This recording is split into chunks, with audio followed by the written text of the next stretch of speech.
And until I finally got it understood, she would buy, they come out of, so nervous. It's okay.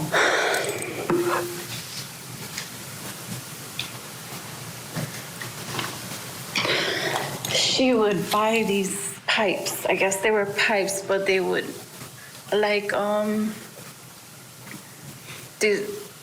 disguise them with little roses inside of them. And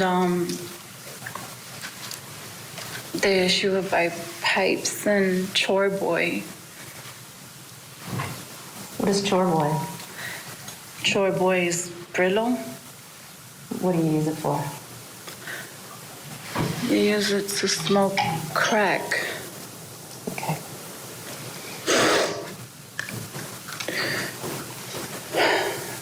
Miss Woodward, did you see your mother drinking Cisco while she was pregnant? Yeah. Did you see her smoking crack while she was pregnant? Yes. Did you see her smoking cigarettes while she was pregnant? Yes.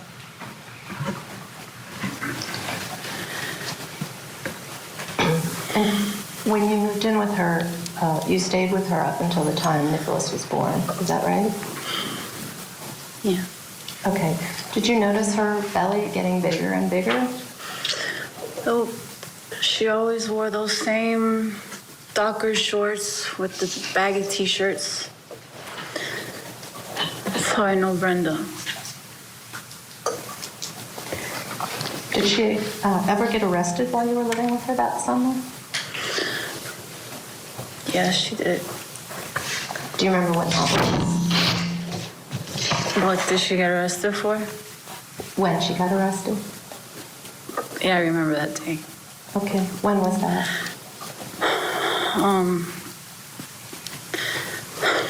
That day, Brenda came in looking for money. Me and my grandma were at the efficiency. And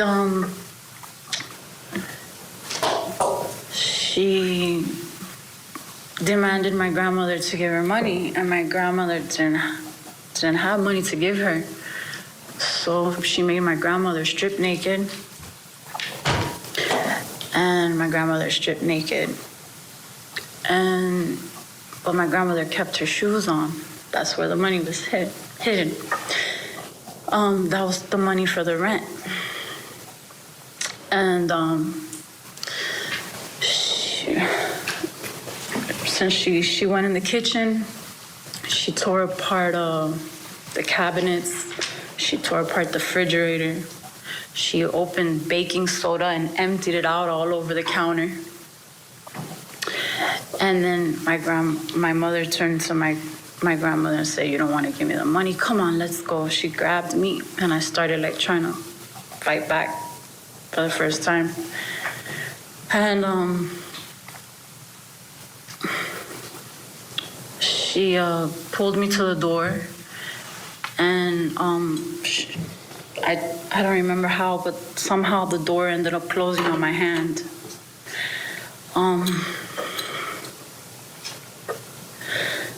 And she took me out. She still took me out. I was screaming. She took me out of the house. My grandma was older at that time already anyway. She couldn't with Brenda. I couldn't neither. I was a child. And she took me to the car, to her Cougar, her beloved car. And she sat me in it. And when she went to get in, I thought there was weed in the car, but I was still like, I didn't know, but it wasn't weed, it was cigarette opened up inside of the car in the console or whatever. I thought it was weed, but it wasn't. When she went around to get in, I looked at her and I said, "I hate you." And I opened the door and I started running. And I ran upstairs to the neighbor's house where there was this big, beautiful dog I always used to go play with.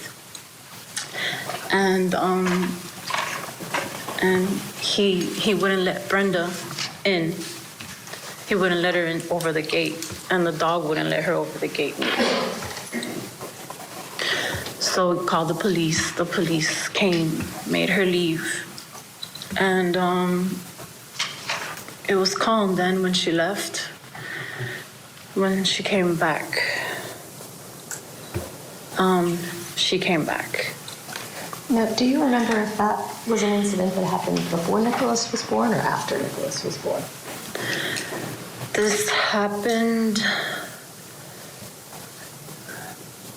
I can't remember. It's okay if you don't remember.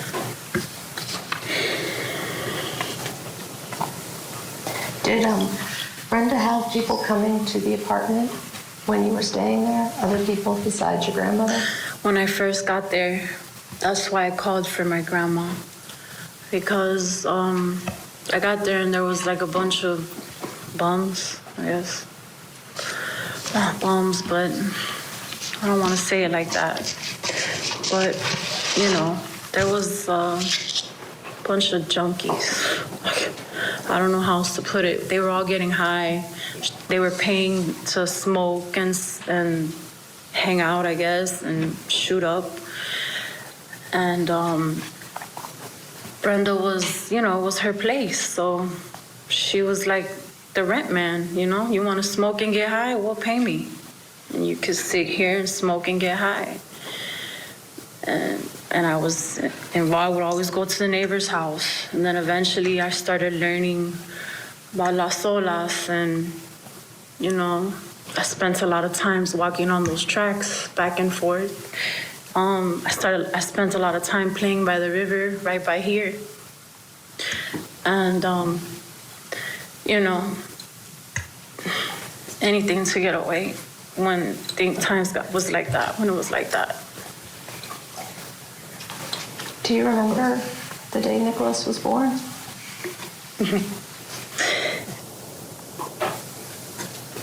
Yes, I do. Did you see him? I held him. He was full of life. Very, moving around a lot. I was looking at him, holding him. He was looking back at me. It was just real squirmy. And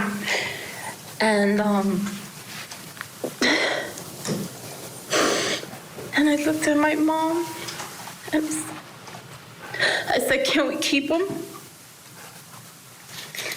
What did she say? At that moment, my grandma, I didn't know that Linda was the lady. I didn't really understand too much. I tried not to.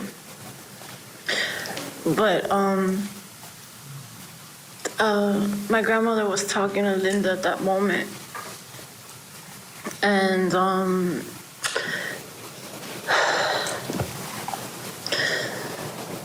Brenda screamed at me and at my grandmother and said, "Get her out of here! Get her out of here!" Because I asked if we could keep him. Did she ever tell you why she wasn't going to keep him?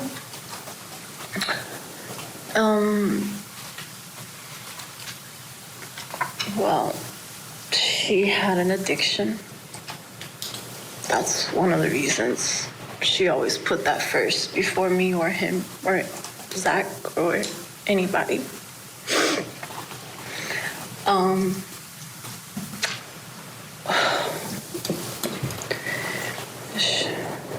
What was the question again? I just asked if she told you why she wasn't keeping him. Yeah. It was, you know, for him to have a better life, for him to take a different path. How was Brenda as a mother to you?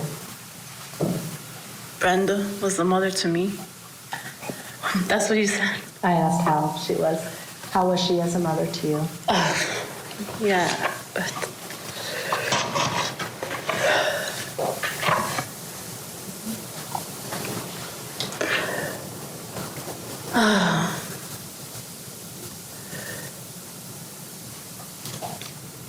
Horrible.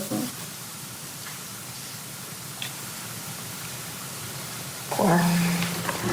Before we take a break, I want to introduce my guests for the next 2 hours, criminal defense attorneys Jack Rice and Josh Schiffer. Gentlemen, we can have a lot of fun together, but what a serious moment, this emotional testimony from Danielle Woodward. So tell me your thoughts quickly before we take a break. Yeah, this is really the most illustration the jury's ever going to get, or the nation's ever going to get, of if you got these problems, this is why.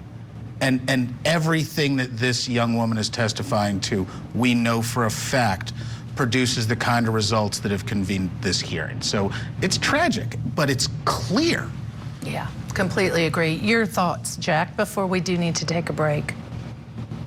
There is this lie that we like to tell ourselves, that we all start in the same place, that we're all the same, and that it's all based upon our decisions. I watch this young woman, I think about this history, I think about what it means. There was a track that these kids were put on. They were broken from the beginning. They're still broken. This doesn't just come out of nowhere. This comes from very specific places. Yeah, and the question's going to be, is it enough for the jury to say mitigating factors, life in prison, no death? We don't know. That's what the jury has to decide. We're going to be right back after this short break. Did you live with your mother in 1998?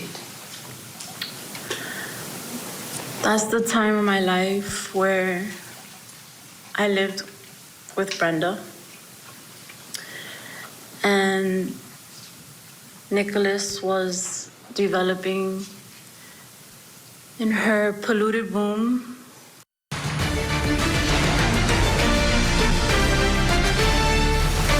Talk about powerful testimony. This is Danielle Woodward. She is the sister of Nikolas Cruz, the second witness called by the defense in this case, the penalty phase, where the jury has to decide, is Nikolas Cruz going to get life in prison without parole, or will they sentence him to the death penalty? This witness, she has no love lost for her mother. In fact, she doesn't refer to their mother as mother. Instead, she calls her Brenda, which is her first name. We're going to get you back into this courtroom for more of her testimony. How did having Brenda as a mother affect your life?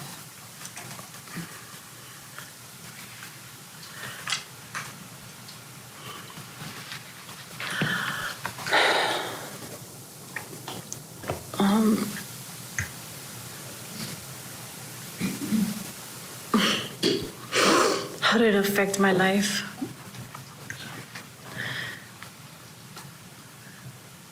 In many ways. In many ways.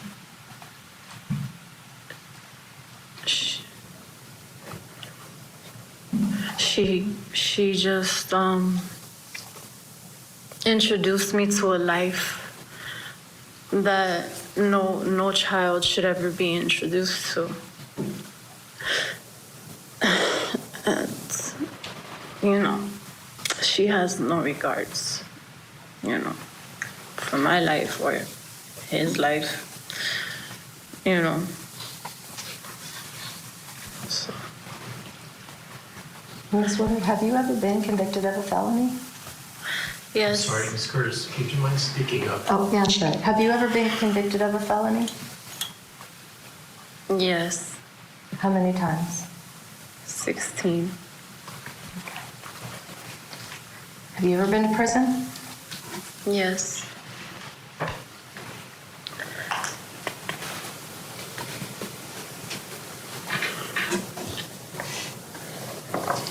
Did you go back to that apartment after Nikolas was born?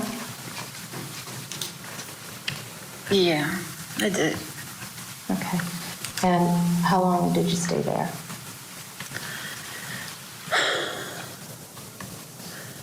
I stayed there. Didn't last long. Didn't last long. Why did you move out? I started going to school, and I was trying to have a life, I guess, start a life in a way up here, but I don't know. Were you forced to move out of the apartment? Yeah, I came back from school one day, and there was an eviction notice on the door, And it said you have a certain amount of time to leave.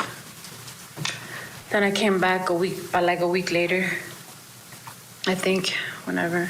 The eviction notice stayed on the door for a while, for a minute. I came back one day from school, and all my belongings were on the front yard. I couldn't find my cat.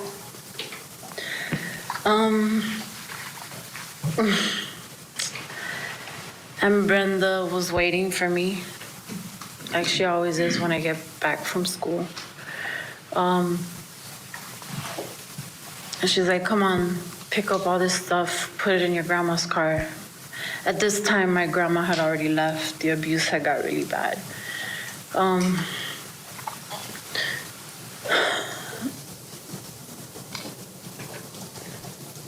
She left me, but you know. So then I helped Brenda pick up all my stuff from the front yard, front lawn. Where did you go? We went to some crack house, I guess, and I would not get down. And that night we ended up sleeping in the car. And the next day we went to a friend's house of hers, and the lady she had a house. It was all right. She was like acting really crazy in the house, and Brenda was sitting, we had put all our stuff inside, some of our things, and Brenda was sitting at the table when we were finished unloading a few things. She sat at the table, and I sat across from her, and she smoked crack. She took out a pipe and she lit it. She was about to light it, and she was like, "You're not gonna turn your head?" And I said, cocked back her hand and slapped me. I got up, I didn't cry. I went and sat on the porch, and I made up my mind that I was gonna run away. And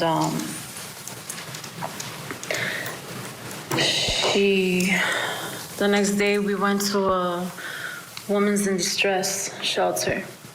She came up with some story about how her boyfriend beat her up, and she didn't have nowhere to go, so we stayed there. And that night, when she went to sleep, I packed my book bag, and the next morning I went to school, and I ran away. Where did you go? I went to this house that wasn't far from where we were living, by Las Olas. And these people, their name were Patty and Buster. My friend, one of the girls who lived in the efficiency complex, she introduced me to them. They were cool people. And I stayed there. I went there. Okay, how long after that was it before you saw Brenda again? I saw Brenda a few days later. She came knocking. I don't know how she found out where I was. She came knocking on the door of that little green and white house. She's still there.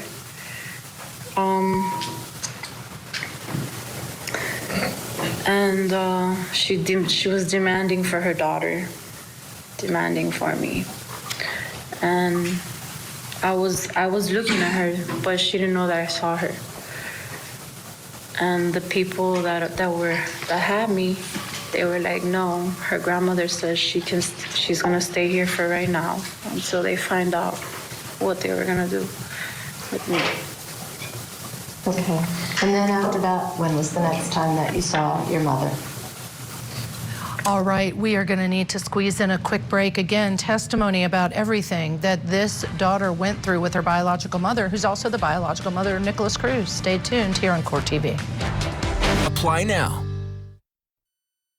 Do you remember what Brenda liked to drink? Coke 45 malt liquor, 16 ounces, Okay. How'd you guys carry those around? in a sippy cup. What is that? In a big gulp that you get Okay. from 7-Eleven. You could always tell the girls that were hookers, and that's not being disrespectful, but it's the truth, because we all had a big gulp. And So we could carry our beer in it, or our iced tea, or whatever your choice was.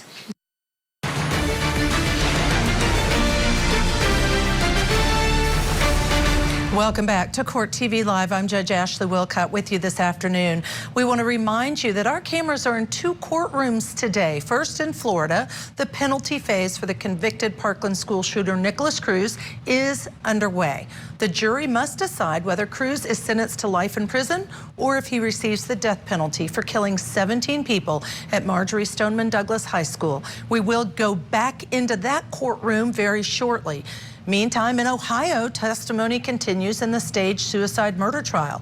Matthew Moore is accused of killing his wife, Emily Noble, and making it look like a suicide. Court TV is bringing you that trial streaming on CourtTV.com. Also, you can get an in-depth recap on the best testimony from the Moore murder trial this evening at 6 p.m. Eastern with Michael Ayala. So there are 2 ways to follow that trial. In the meantime, we want to take you back into this Florida courtroom. I can't get over the compelling testimony the defense has presented so far. They are on their second witness, Danielle, who is the sister of Nikolas Cruz. She's testifying about their biological mother, who has since passed away, but the childhood that she had and what was happening to Nikolas Cruz while he was in his mother's belly, while she was pregnant with him, using crack cocaine, drinking, engaging in all kinds of activities. So let's get you back in the courtroom. You haven't missed any of the testimony. Direct examination continues of Danielle Woodward. I saw her when I was 16, and I hated her. So it was a long time later that you saw her. Yeah. Okay. Do you know where she had been during that time? I don't know where she was, but I was in a juvenile program. And she was trying to make her way back in, and I was resistant. I was cursing at her, and I was angry. Did she tell you anything that had happened that was important in that time period that you didn't see her? She told me that I had another brother, Zachary. Okay. Did she show you anything? Picture. Okay. I'm going to show you what's been marked as defense Q for identification purposes. May I approach? You may.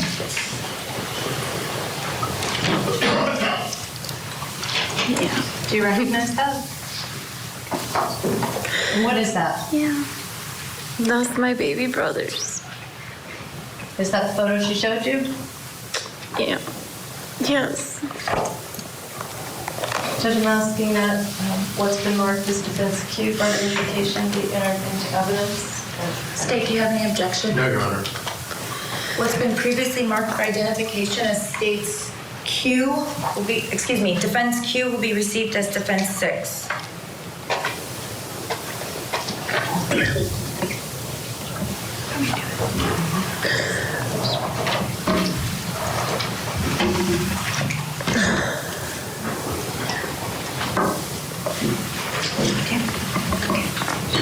I'm sorry.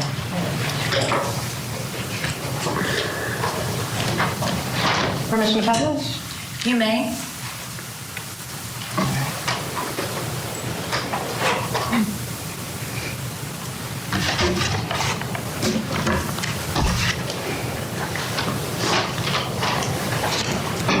Do you know where Zachary is living now?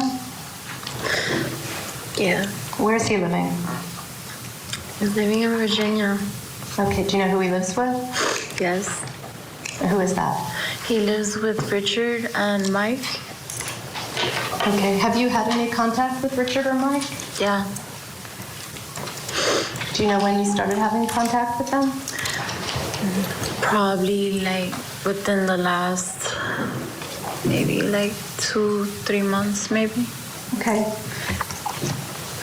And does Richard help you in any way? Recently he has. What does he do? He helped, he sent me some food. Okay, while you were in the jail? Yeah. Okay. Yeah. Danielle, do you love your brother? Nikolas? I do. I do. Thank you, ma'am. I don't have any questions. Cross-examination? Thank you, Alex.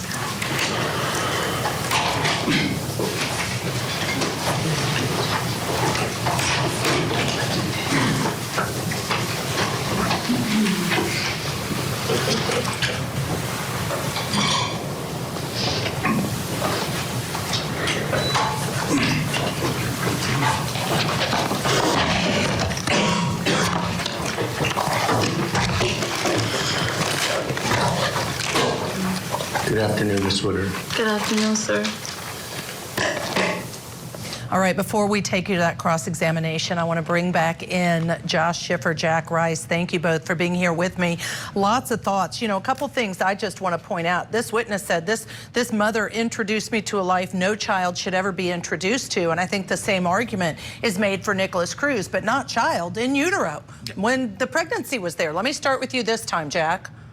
Yeah, I'm jumping out of my chair over here talking to a producer, Eric, on this one. I think they were perfect to start with the woman as they were prostitutes together. You contemplate this vision of Colt 45 in a 7-Eleven big gulp cup on one side and a crack pipe in the other. That's the baseline for what we have here.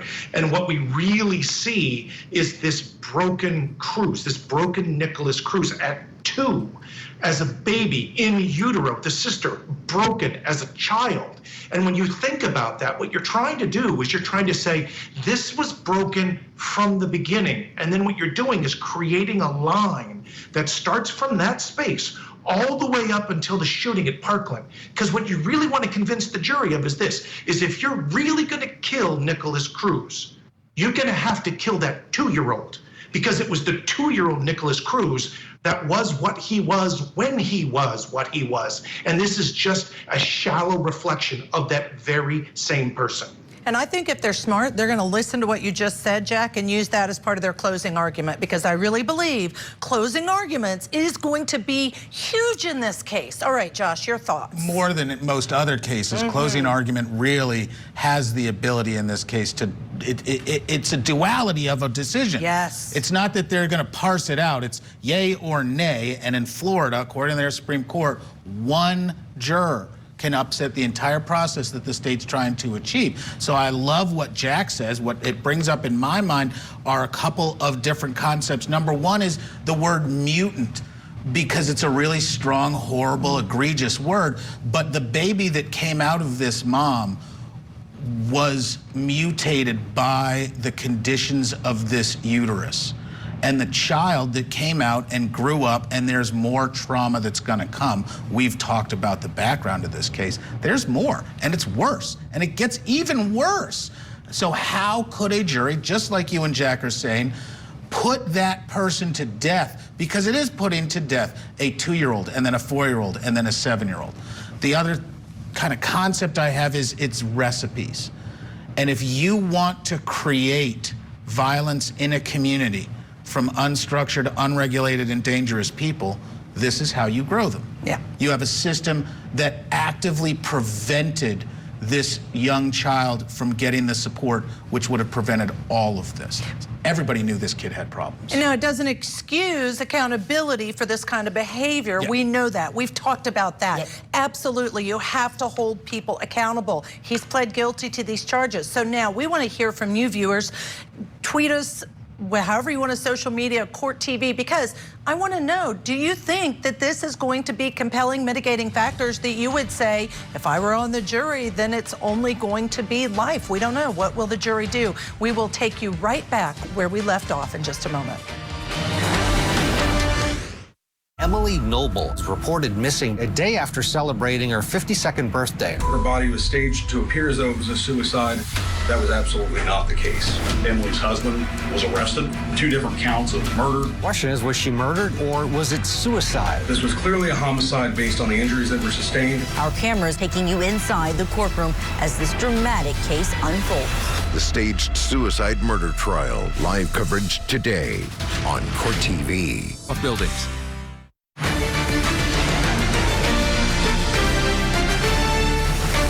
Danielle Woodward is the sister of Nikolas Cruz. She's on the stand. We're going to get you right back into court. Is she going to still be as compelling under cross-examination? Let's see. Is this the first time you're actually in the same room with Nikolas Cruz? This is the second time. What? This is the second time. Oh, the first time was when he was born? Yeah. Okay. And when he was born in September of 1998, you were almost 12 years old, correct? Yes, sir. Your date of birth is what? October 7th, What year? 1986. Okay. So approximately 2 weeks later, you turned 12 after his birth, correct? Yes, sir. Okay. And at the time of the birth, where were you living? With Brenda in the efficiency. And it was somewhere in this neighborhood where the courthouse is? Right by Short Tail Charlie's. Short Tail Charlie's. Short Tail Charlie's. Okay. And was anyone else living there? My grandma. Okay. And you kept referring to Brenda Woodward as Brenda. Is that what you would call her? Brenda. You called her that even when you were young? Yeah. Okay. And Dorothy Mayer, is that how she pronounced her name? Dorothy Mayer? Dorothy, yeah. Yes, sir. And so I was having a little trouble hearing you. Your voice was a little low. So you said she's your grandmother? Yes, that's my grandmother. That's our grandmother. And that's not Brenda's mother, though, was it? Yes. Was it her mother or stepmother? That was her mother. Her mother, okay. And where did Dorothy Mayer usually live? She lived in the Gables, and we had our own place in Hallandale, but Hurricane Andrew blew it away. Okay. So I think that might have been 30 years ago today, Hurricane Andrew. Yeah. Okay. At least that's what the paper said. So you went to school in Miami a lot of your childhood, didn't you? Yes. And where were those schools? I went to, in Dade or Broward? Dade. In Dade, I went to Henry M. Flagler Elementary. I went to... What grades were you there? I was there from 2nd to 5th. And were you living with Grandma Dorothy at the time? Yes. Yes? Yes, sir. And your mother wasn't living there? No. Okay. She was not allowed there. Only to pick me up and leave. Okay. And so you were in elementary school in Miami, and then you started middle school in Miami, didn't you? Yes. What middle school was that? I went to Kinlock, and I went to other middle schools as well. Okay. And when you were in middle school, 7th grade, 6th grade, 7th grade, 8th grade? Mm-hmm. Is that a yes? 6th and 7th, I was there. Yes. And 8th grade, where were you? I was I think I ran away or I got in trouble. I don't remember. Okay, when did you go into foster care? I went into foster care when I was 12, and then my grandmother died, and Jody was still alive. And Jody felt bad because I was in foster care, so she let me come back.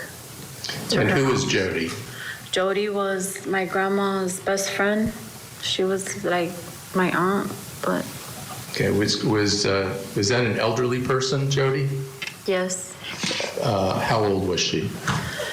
She was older. Okay, like 70s, 80s? Or? No, like 60s. Okay, all right. So the reason you went to foster care is because you were running away from home, right? No, I went to foster care because my grandmother couldn't take care of me. And Jody, at that moment, she didn't want me at the house. I was a little out of control. I had a lot of anger problems, a lot of problems. You had a lot of, you were getting in trouble with the police too, weren't you? So, yeah, I was. And I went to the bridge and I ran away from the bridge.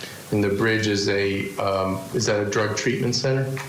The bridge is a place for children that have nowhere to, teenage children, like a shelter that have nowhere to go. And you were at the village too? The village, yes. That's another treatment shelter for young girls? Yes. Okay. And how long were you in the foster care system? I was in the foster care system since I was 12. Until you were 18? Yeah. Okay. So when you were 12, is that when you began using about 12 alcohol and other drugs? Yeah. Yes, sir. Okay.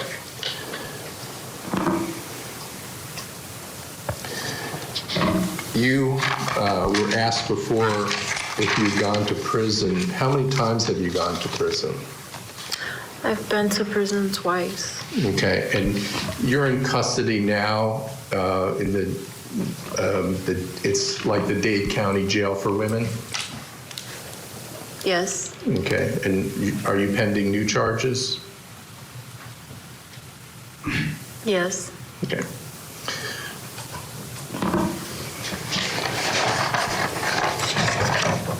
In your childhood, would it be accurate to say that you were exposed to drug abuse by your mother, Brenda Woodward? Yes, sir. And did she expose you to stealing? Yes, sir. Did she expose you to crack addiction? Yes, sir. Or crack addicts, I should say. Yes, sir. Did she expose you to prostitution? Yes. And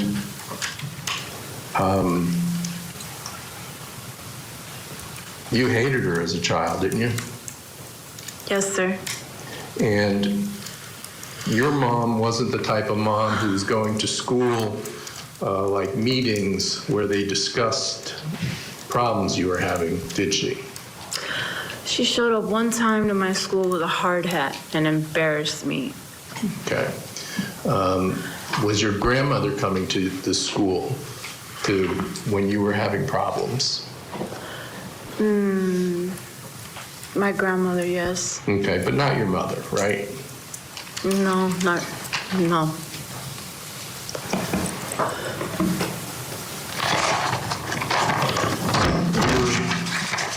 Your mom was not a stay-at-home mom waiting for you to come home from school, was she? Some days she'd wait for me to come home from school. But mostly she was working the street? Yeah, yes.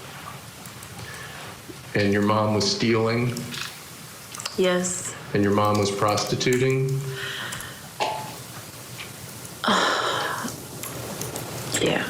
Yes? Yes. I'm sorry to talk about these things. Your mom wasn't taking you to a psychiatrist, was she? No. She wasn't picking up any prescriptions that you might need? No. And your mom never helped you get a job, did she? No. You weren't living in a 4,500 square foot house on 2 acres with a pool, jacuzzi, and a basketball court, were you? It was a dream, but no. That would be a dream for you, wouldn't it? Yeah. I'm not really sure where the attorney's going with this. This is the state on cross-examination of this second witness. We do need to take a break, but don't worry, when we come back, we will hit the pause button and we will take you right back where we left off. Today.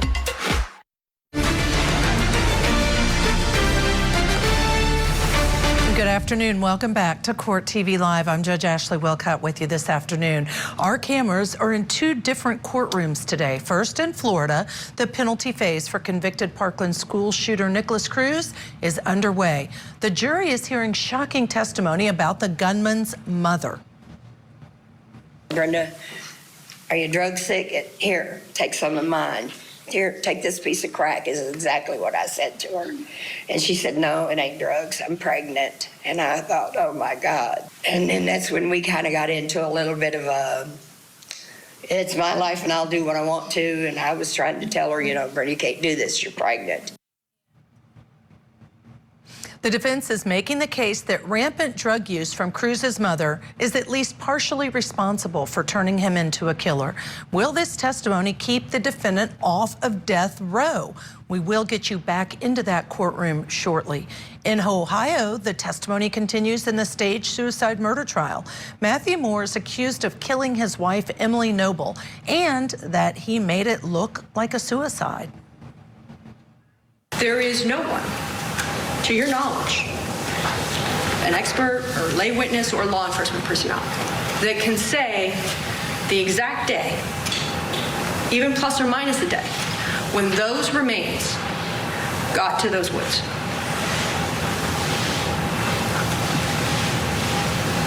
That's correct. Court TV is bringing you this trial, streaming on courttv.com, and you can also get an in-depth recap on the best testimony from the Moore murder trial this evening at 6 p.m. Eastern with Michael Ayala. So there are 2 ways you can follow that trial. So now let's get you back into the Florida courtroom, the Parkland shooter's penalty phase. On the stand now, Nikolas Cruz's sister, Danielle Woodward. She is now under cross-examination by the prosecution. You weren't having therapists coming to your house several times a week to try and help you? I do remember seeing therapists quite often, numerous times. Would you go to them or at the school?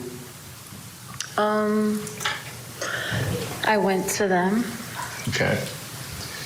You were not going to summer camps, were you? Yes, I've been to summer camp. Yeah, which one? Red Berry's Baseball World. Okay. And no rich couple paid your mother money to adopt you and give you unconditional love, did they? Paid my mother, you mean? To adopt you. No. No. In fact, that would have been a great thing if it happened to you, wouldn't it? I would have thought that back then. Well, you would have fought it if you were a kid, but not if you were a baby. You couldn't fight it, could you? No, I said I would have thought that back then. What the question you just asked me? Yes. I said I would have thought that would have been a great thing. Oh, okay.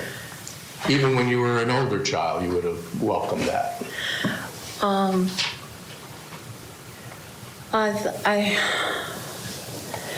understanding that my Linda wanted to. Brenda told me this, that she wanted to take me, but my grandmother and my grandmother's bond was, we were too attached to each other, so it wouldn't have worked out. Okay. But you wouldn't have mind living in a 4,500 square foot home on 2 acres in Parkland, right? Right. Okay. You mentioned on direct that you know a person named Richard Moore now, correct? Yes. And that's not someone you knew before, what'd you say, 2 or 3 months ago? I've known about him, and I've spoken with him before. Okay. But you didn't know him from your childhood, correct? No.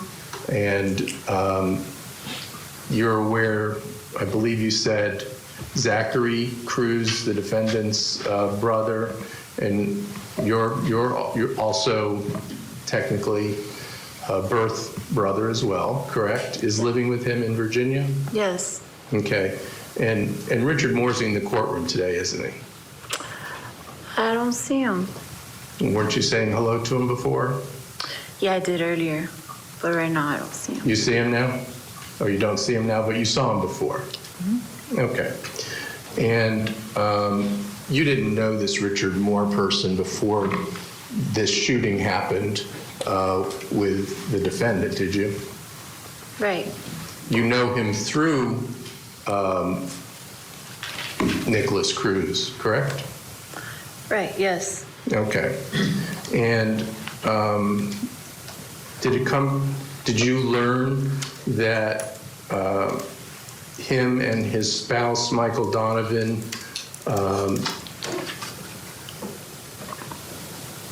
picked up Zach after he was bonding out from the jail without ever having met him before and took him up to Virginia? I heard.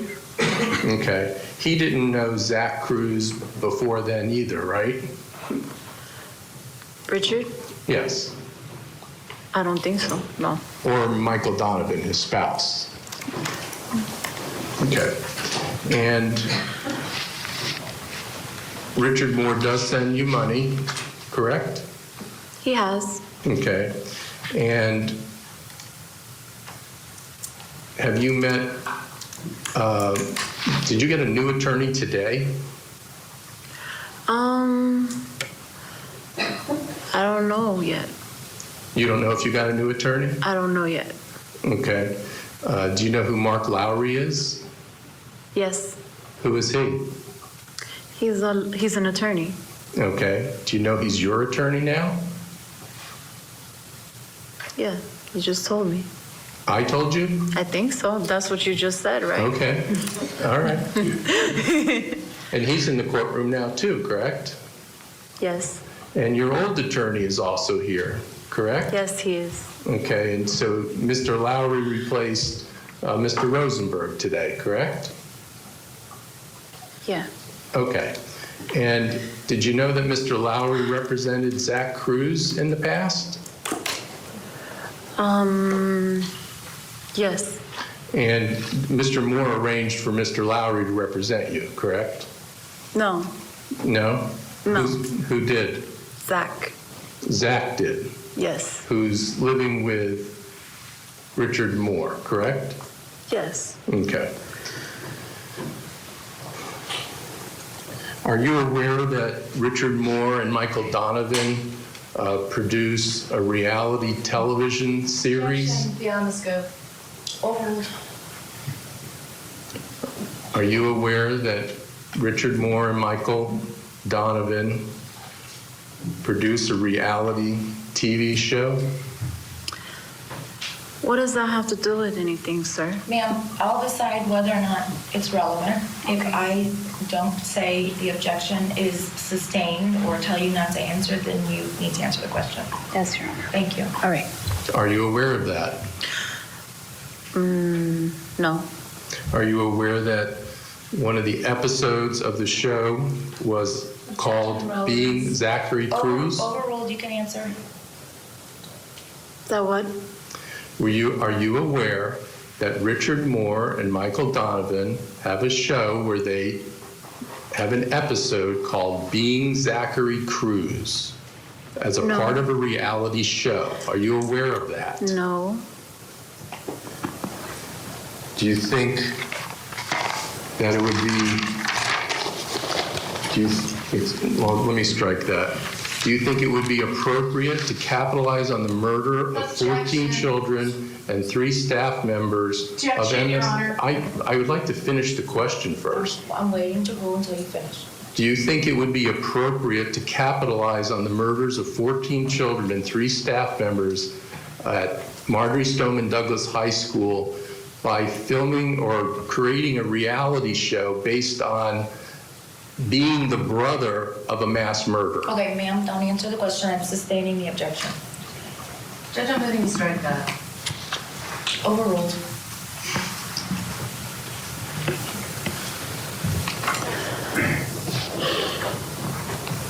Are you aware that Mr. Moore has sent thousands of dollars to Nikolas Cruz to his commissary this year alone? Can I ask him a question? If you don't understand the question, you can tell me you don't understand the question. That's fine. I don't understand what you're saying. Are you aware that Richard Moore has sent thousands of dollars this year alone to Nikolas Cruz commissary account? I'm not aware, but how do you know it's only him? Zachary has his own money too. That's his note. Just the attorney asked the question, and you answer the question, okay? If you don't understand, you can say, I don't understand, or can you repeat it? But you can't just fire back your own questions, okay? Thank you. Are you aware of that? Yes, you just told me.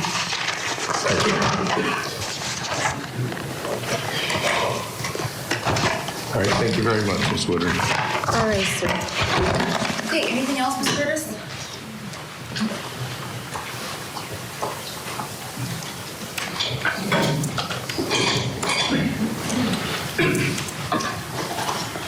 That was cross-examination of this witness, the sister of Nikolas Cruz. Let me bring back in my guests, Josh Schiffer, Jack Rice, here again with me this hour, both criminal defense attorneys. Thank you both for staying with us. Listen, let's start with you, Josh. What was the effectiveness of the cross-examination of Danielle, the sister of Nikolas Cruz, in your opinion? You know, there was definitely some impact as to trying to question her motives, but I think that the DA really risked offending the jury with how hard he sat on a couple of those issues, which were clearly irrelevant and could really easily leave a bad taste in people's mouths. This young woman has nothing to do with whether the other brother is filming a reality show or has these lawyers doing this there.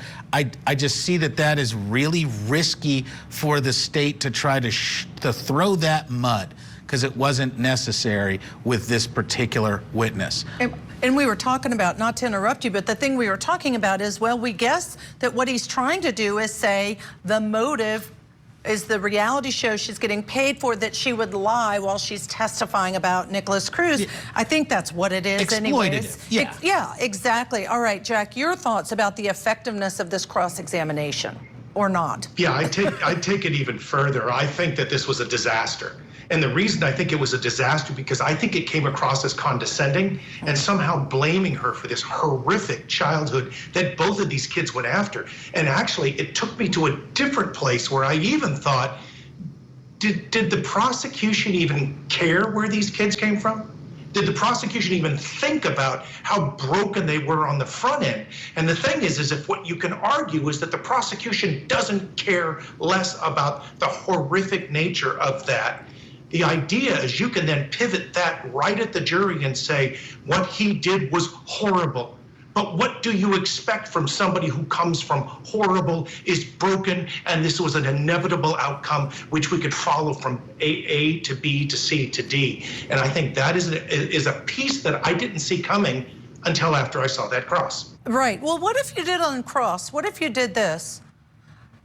In spite of that childhood, you haven't shot up a school and killed 17 people, have you? A disaster if they actually go that way, but it brings Why? me back to what we were talking about. We don't execute broken children, people that come from broken, like Jack just said. You don't execute that 2-year-old or the 4-year-old or the 7-year-old, because anybody from the state could have come in and stopped this had the state done their job well and looked at all these giant red flags. We're seeing the red flags left, right, and center. Yeah. Doesn't take a genius or an expert in children's issues to see this was a disaster coming, and the state of Florida just stood back. And that's the red flag, Absolutely. flag, right, Jack? Yeah, red flag. That is exactly it. It's not just that he was broken when he was 2, and he was, and 3 and 4, but it's when they said all of the special needs, all the programming that he needed, he never bothered to get. This was all during that opening of the defense attorney. All of the programming that he didn't get, everything that they should have done, even the people in the school were saying, he can't be here. This is a disaster. Yep. They couldn't care less. Then their response is, oh, here's what we're going to do. We're going to say he can go to mainstream in high school, but please don't put him in junior ROTC. What do? They put him in junior ROTC. So he is broken, and then the system and others who are in a better position to make decisions, they failed again and again and again. He was on a train track that led right to the front doors of this school, and anybody could have stopped him along the way. They just didn't bother to do so. And again, they should watch for closing arguments, watch you two in these arguments because they're so compelling. But I know that we need to take a break. I just want to say, viewers, I am paying attention and looking at what you have to say, because some of you say he needs to be held accountable, and he did it. The death penalty is appropriate. Let us know, Court TV, Twitter, what you think. We'll be right back.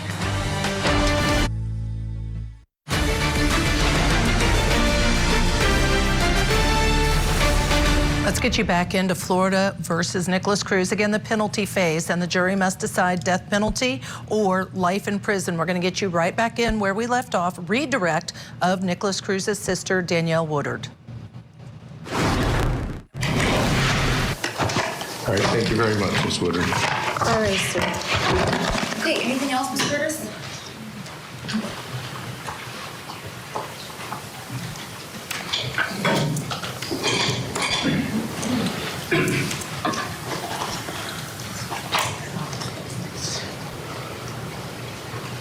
Is there anything else?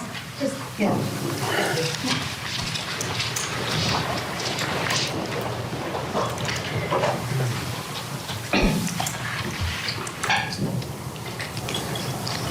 Before Nikolas was born and you were living in that apartment, did Brenda have to go somewhere just before, for a few weeks before Nikolas was born? Objection, outside the scope. Oh. That one you can answer. Okay. She had to go to a drug treatment program. Okay, and you and your grandmother, did you stay in that apartment? We stayed at the apartment. Okay, and how did you get to the hospital when Nikolas was born? My grandma. Okay. When did you first find out that Nikolas Cruz, who is your brother, was the one who committed the shooting in Parkland? I found out that was him when Kate came to see me in 2018. I was in prison. That's when I found out that was my baby brother. Okay, and at that time, did you tell Kate a lot of the things that you testified here to today? Objection. Sustained. Hearsay is admissible on a penalty phase. Sustained. Did you agree to testify about your mother and about what you saw her doing while she was pregnant before you ever met Richard Moore? Yes.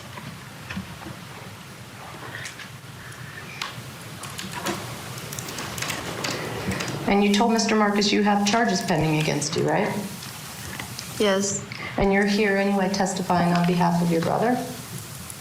Yes. Okay. You were never an ESC student, a special education student, right? No. Were you ever told that you had a language disorder? Objection, outside the scope.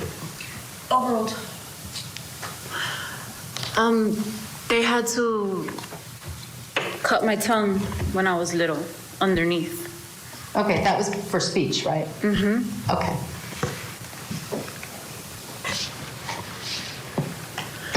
Mr. Marcus asked you a bunch of questions about whether you would want to live in a 4,500 square foot home, right? Yeah, he did.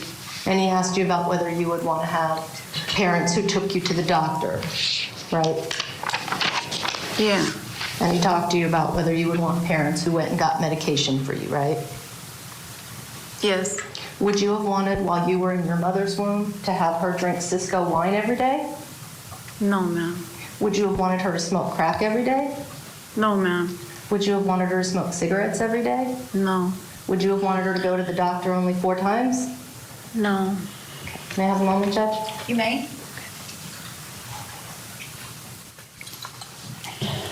Thank you very much. Okay. Okay. Ladies and gentlemen, at this time, we're going to take a brief recess so we can set up the next witness who's going to be testifying via Zoom. So we just need to set the... Witness number 2 for the defense is finished testifying. A perfect time to bring back in Jack Rice and Josh Schiffer, still with us, talking about her testimony as a whole. And the jury considering this. And again, let's just do a little reminder of this is about mitigating circumstances, not about the guilt. He's already pled to doing this. Mitigating circumstances to convince this jury he should have life in prison. Yeah. Do you think this was an effective witness to convince at least one, only one, is all they need, juror, of life in prison, not death? Oh, I think it's probably the most effective testimony that we've had so far, standing for the proposition that this kid, Nick Cruz, had no chance. Look at his older sister. She is where she is because of the same circumstances. She has a record that is dramatic and traumatic. She admits to these things that she's done and this life that we all know about. That is what moves the needle with one or more individual jurors who at the end, during closing, and is going to realize, I can't put somebody to death when they never had a fair shot to begin with. But Jack, this is why I think the closing argument is going to be so important, because the other side of what you just said to me, Josh, is, listen, she did end up in jail. She's committed horrific felonies, but she didn't shoot up a school. And Nikolas Cruz went from a horrible existence in utero to a foster home that ostensibly was caring for him, Jack. So how does the jury land? He was in a polluted uterus. Those were her words. And when we start with the starting point, out of the gates, they came from out of the gates in the same place. If we talk about where she ended up using drugs at how old? 12. When did she end up actually in the system? By the time she was in 8th grade. When did we start seeing her actually end up in jail? Yes, multiple times. She's in jail right now. What it feels like when I listen to her is I felt an inevitability. This idea that where she ended up right now could be drawn straight back to what was going on when she was 8 and 6 and 4 and 2. And this is analogous to what we're talking about with Nikolas Cruz. The only criticism, if I have one here, for the defense in this case is I would have preferred to hear more questions like, can you describe what this did to you? Can you describe the impact that that decision had on your life? I didn't hear that because I wanted her to say how she felt. Because she's going to be the only person who steps in for Nikolas Cruz, because I doubt Nikolas Cruz is going to testify. She's almost speaking in a voice that the jury gets to hear, which is his. And I wanted more of her gut, visceral reactions to what this meant. And I think the jury may be having some of these very discussions that we're having here on set when they go back to deliberate.